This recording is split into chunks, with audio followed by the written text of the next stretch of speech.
السلام عليكم، اللهم صل وسلم وبارك على سيدنا محمد وعلى آله وأصحابه أجمعين. ازيكم يا أحلى متابعين وأحلى اخوات وأحلى جمهور. النهاردة بقى أنا هعمل معاكم البيتزا بناء على طلب جمهور الصغنون ولادي. هم اللي طلبوا مني ان انا اعمل لهم بيتزا النهارده، فقلت اعملها واشاركها معاكم كده عشان تشوفوا البيتزا على طريقتي بتبقى عامله ازاي بناء على طلب اولادي حبايبي. دلوقتي بقى دي المكونات بتاعتي. معايا هنا كيلو الا ربع دقيق. البيتزا ديت واخده مني كيلو الا ربع دقيق، على فكره هي كانت حجمها كبير زي ما انتوا شايفين كده. والدقيق ده انا حاطه عليه معلقه واحده نشا، هي باينه في الدقيقه بس انا كنت حطاها عليه، وكوبايه لبن وكوبايه زيت وكوبايه خميره كنت حطاها دلوقتي بس هي خمرت معايا، وبيضه واحده. على فكره البيضه بتبقى طعمها حلو قوي، بتدي طعم حلو للعجينه والقرمشه بتاعت العجينه كده، بتخليها ما فيش العجينه ما تبقاش معجنه معاكي، لا البيضه والنشا بيخلي العجينه تنشف معاكي ويبقى مديها قرمشه، سنه قرمشه جميله كده بتبقى حلو. هقلب بقى الدقيق والنشا مع بعض زي ما انتوا شايفين كده عشان ابدا اشتغل بالمكونات بتاعتي. هنزل كده بالخميره بتاعتي، انا كنت حاطه كيس خميره فوريه، هنزل بيها كده. وكمان كنت حاطه معاه معلقه سكر على الخميره ومعلقه ملح على الدقيق، او حبه ملح يعني مش معلقه بالظبط، برضو على حسب الرغبه بتاعتكم.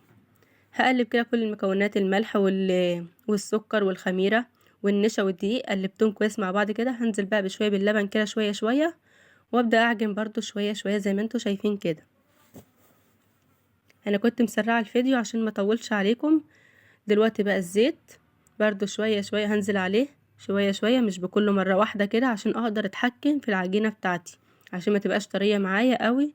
لا، ننزل بالمكونات بتاعتنا السايله واحده واحده على الدقيق كده.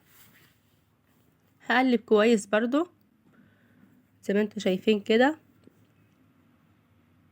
وادي شويه من اللبن، وهستمر برضو في العجين كده، وهحط برضو شويه من الزيت.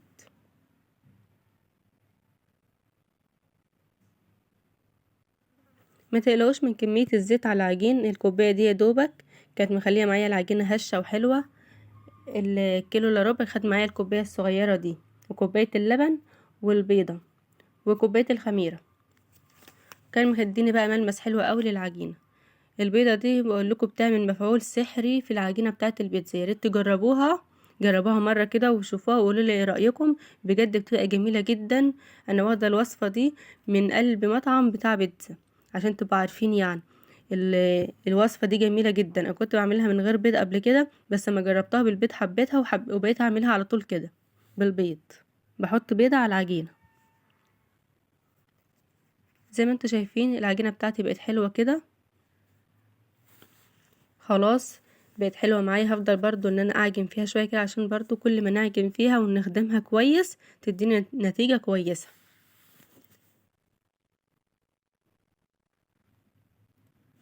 ما تبخليش على العجينة بالعجن، عجنيها كويس عشان تديكي احلى نتيجة.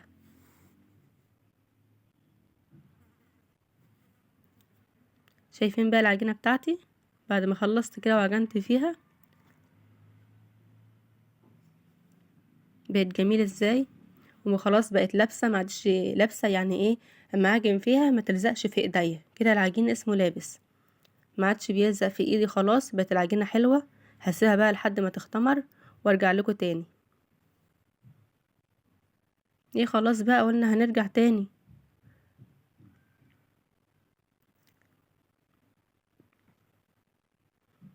خلاص كده بقى انا خلصت وهرجع لكم تاني برضو. لا الفيديو طويل معايا قوي، خليكم معايا استمروا يا جماعة، بس وانتوا قاعدين كده حطوا لايك. اللي مكمل معايا الفيديو لحد دلوقتي يحط لايك. انا كده بقى هسيبها وارجع لكم تاني اخر كلام. دلوقتي العجينة بتاعتي خمرت زي ما انتوا شايفين كده خلاص. هبدأ بقى ان انا اشتغل بيها.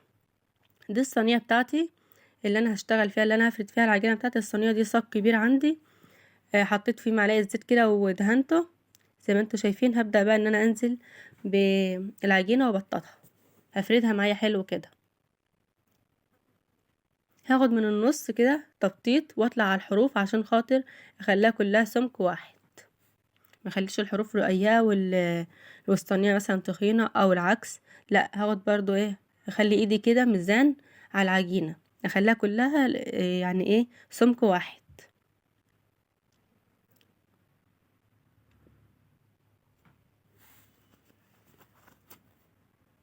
حطوا اللايك يا جدعان وانتوا قاعدين كده.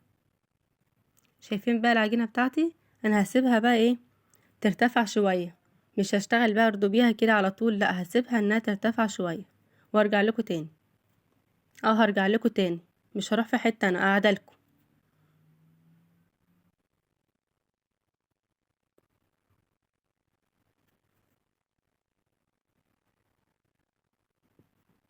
دي بقى يا حبايبي المكونات بتاعتي. انا عندي هنا الوايت صوص، كنت عاملاه صوص ابيض، ومعايا زيتون وجبنه موتزاريلا والكاتشب اللي الصلصه يعني بتاعت البيتزا، ولحمه هنا معصجاها، والخضار بتاعي فلفل وطماطم وبصل. دي الحشوه اللي انا هحشي بيها البيتزا بتاعتي. على فكره بتبقى طعمها حلو قوي لما نحط الصلصه كده والوايت صوص، بتديها طعم جميل جدا. على فكره انا اول مره كنت اعملها بالوايت صوص اللي هي المره دي، ما عملتهاش قبل كده بالصوص ده.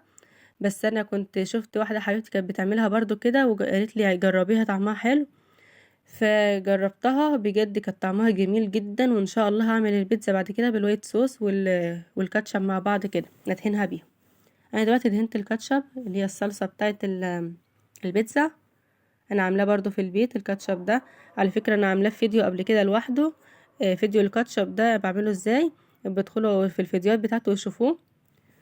دلوقتي بقى ده الوايت صوص، انا كنت مجهزاه كده قبل ما اعمل قبل ما ابدا الفيديو. هبدا بقى دلوقتي ان انا افرده كويس بالاسباتيولا بتاعتي كده على البيتزا. كان طعمه جميل وكان مدي طعم حلو قوي للبيتزا، ولما بيخش بقى الفرن ده كله بينشف وبيبقى جميل جدا، بيديها طعم جميل وحلو قوي.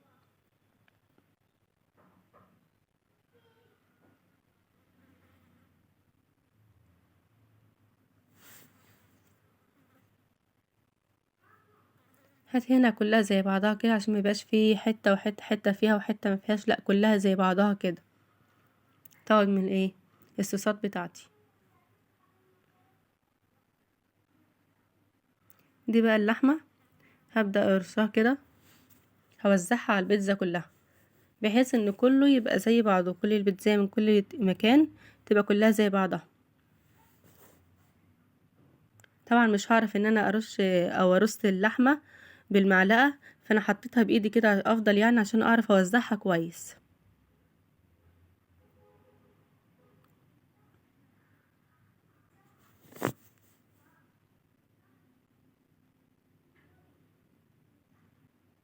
معايا برضو الفلفل، هنزل بيه واحده واحده كده، هوزعه كله على البيتزا. وبعد كده برضو ايه البصل، بيديها طعم حلو. البصل ده بحب احط عليها شرايح كده، بيديها طعم حلو قوي.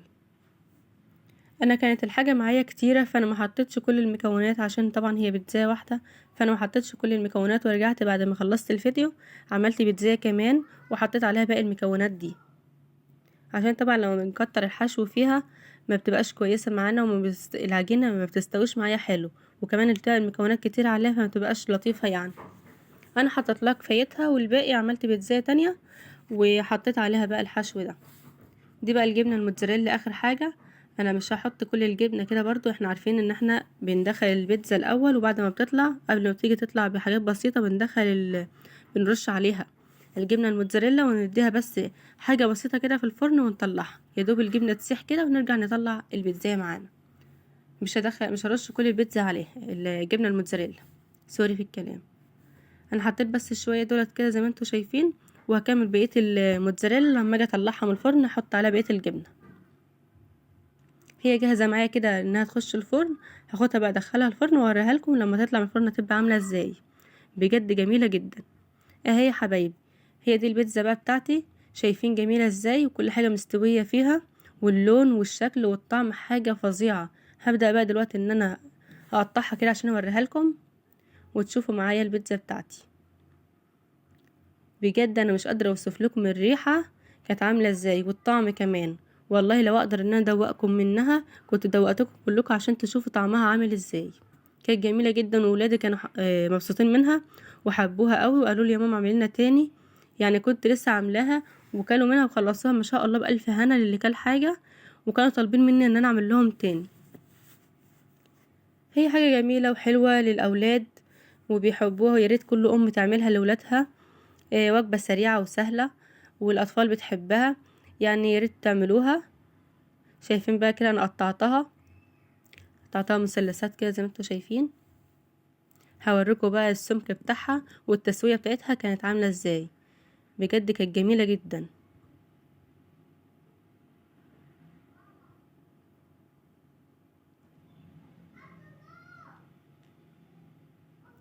هطلع بقى واحدة كده عشان اوريكم التسوية بتاعت البيتزا كانت عاملة ازاي، وكمان سمك العجينة ما شاء الله كانت جميلة جدا. الوايت صوص برضو ناشف ازاي، ده التسوية بتاعتها من تحت، وسمك العجينة عامل ازاي، ما هياش تخينة وما هياش مكلتمة. البيض يعني عامل شغل معاها والنشا، شايفين جميلة جدا. والوايت صوص شايفين الكاتشب والصوص الابيض يعني مش باينين فيها لانهم استووا طبعا مع البيتزا. وانا كنت مدخلها على نار الفرن كان حامي، وبعد كده دخلتها على نار هاديه، هديت النار ودخلتها. ودي بقى كانت نتيجتي في البيتزا، ما شاء الله تحفه وحلوه ازاي، وبألف هنا للي كل حاجه.